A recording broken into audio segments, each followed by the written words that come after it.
Há pouco eu falava da decisão do ministro Edson Fachin, do Supremo Tribunal Federal, que anulou hoje todas as condenações do ex-presidente Luiz Inácio Lula da Silva pela Justiça Federal do Paraná relacionadas às investigações da Operação Lava Jato.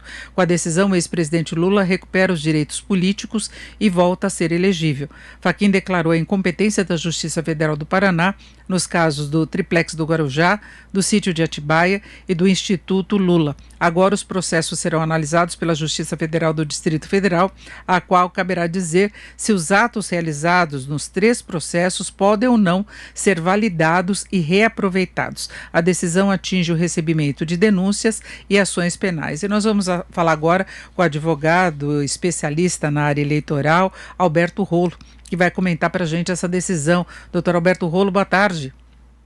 Boa tarde, Denise. É um prazer falar com você e com os amigos da Jovem Pan. Bem, então, Alberto, já se imaginava a revisão de algum dos processos diante de todos os questionamentos de provas apresentadas, de posicionamento aí dos procuradores lá envolvendo a Lava Jato, mas agora a Fachin anulou tudo. Como é que o senhor vê essa decisão? Já se imaginava, mas não por conta disso, né?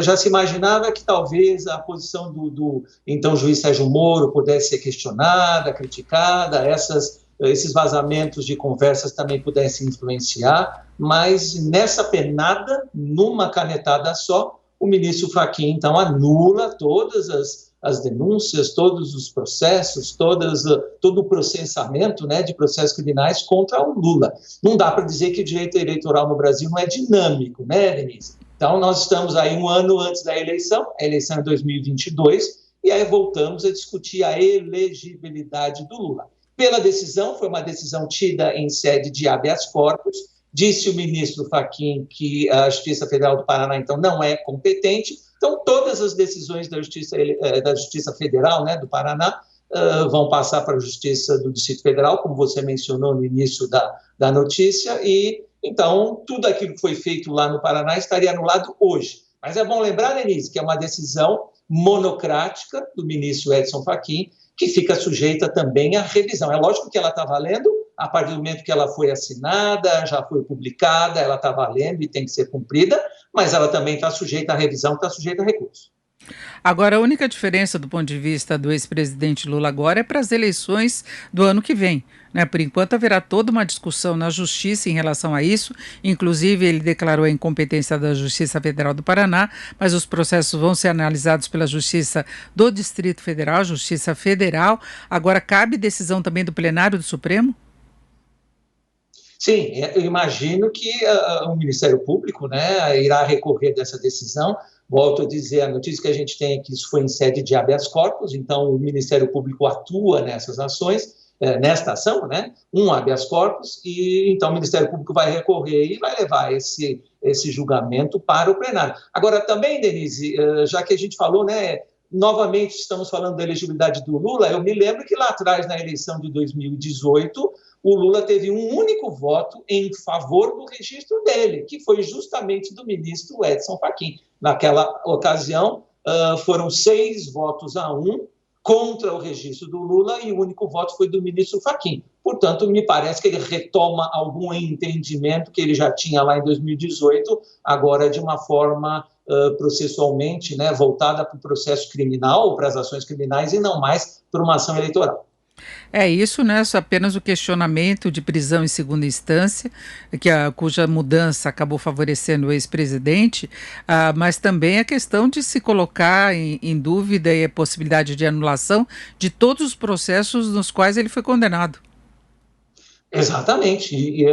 A decisão fala em todas as ações penais, todas as ações criminais. Isso envolve o sítio, né, o sítio Atibaia, primeiro o triplex do Guarujá, o sítio de Atibaia, e uma ação do Instituto Lula. Quer dizer, então, todos os processos criminais que tramitaram lá em Curitiba, lá na Justiça Federal de Curitiba, do Paraná, estariam anulados. Hoje a decisão é essa. Os processos hoje, as decisões estão anuladas, não valem mais.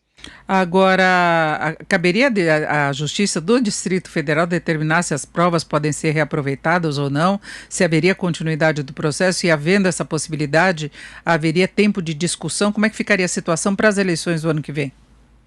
Sim.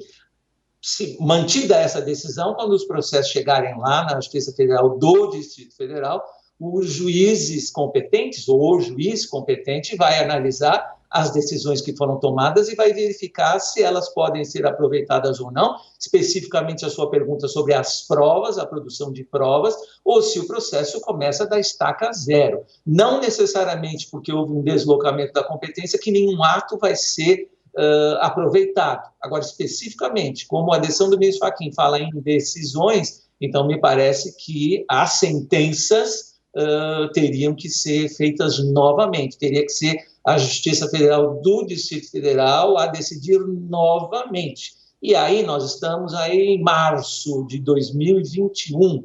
Eu imagino que tem tempo suficiente para que, se as provas forem aproveitadas, se não ficar decidido que as provas vão ser coletadas novamente, perícias e oitiva de testemunhas e tudo aquilo que a gente viu, né? Se esses atos forem aproveitados, dá para serem feitas novas decisões, novas sentenças, essas sentenças ficarem sujeitas ao duplo grau, né, ao órgão colegiado, como exige a lei da ficha limpa, a tempo ainda da eleição de 2022, a gente ter isto já decidido, se o Lula vai ser candidato ou se o Lula não vai ser candidato. Agora, dá para se imaginar o que possa acontecer por tendência de comportamento da justiça, porque a gente sabe que tem determinadas tendências, eu não estou falando nem ideológicas, nem de postura, mas da forma como se faz uma leitura de determinadas provas, de determinadas condições processuais.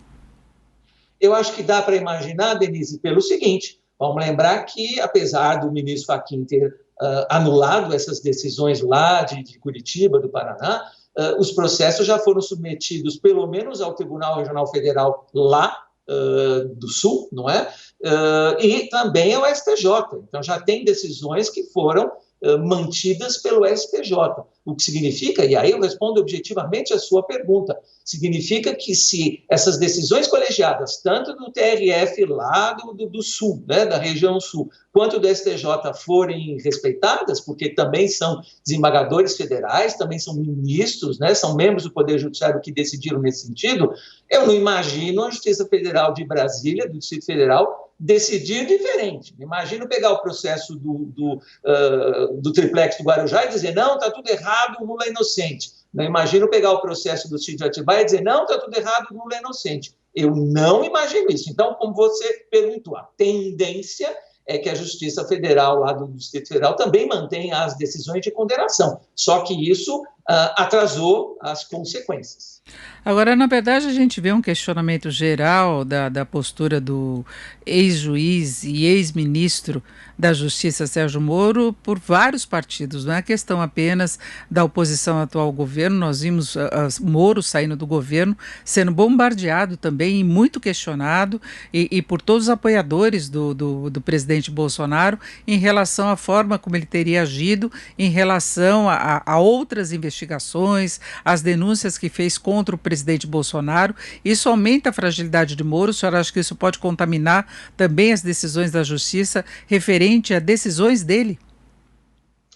Eu acho que não, Denise, pelo seguinte, ainda que o ex-juiz Sérgio Moro mereça várias críticas, né, e merece, por talvez não ter agido corretamente quando ele era juiz e nos processos onde ele atuou, os documentos estão lá, as provas estão lá, as testemunhas, o depoimento das testemunhas estão lá, está tudo lá, está tudo no processo. Então, qualquer que seja a outra autoridade, como a gente falou agora, né, essas provas já foram analisadas pelo Tribunal Regional Federal, pelo STJ, e as decisões foram mantidas. Aumentou um pouquinho a pena aqui, diminuiu a pena ali, então uma questão matemática pontual, mas não dá para dizer que, embora existam várias críticas corretas em relação à atuação do então juiz Sérgio Moro, não dá para dizer que ele simplesmente agiu por instinto de vingança ou por interesses políticos só, né? Porque essas decisões foram revistas e foram mantidas quase na sua íntegra. Repito,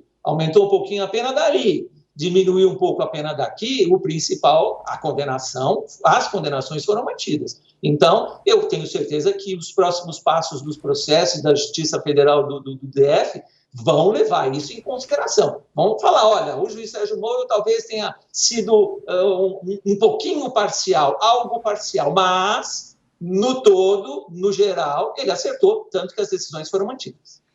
Eu agradeço muito a participação, a análise, doutor Alberto Rolo. Muito obrigada, doutor Alberto. Uma boa tarde. Eu que agradeço, Denise, estamos sempre à disposição. Um abraço.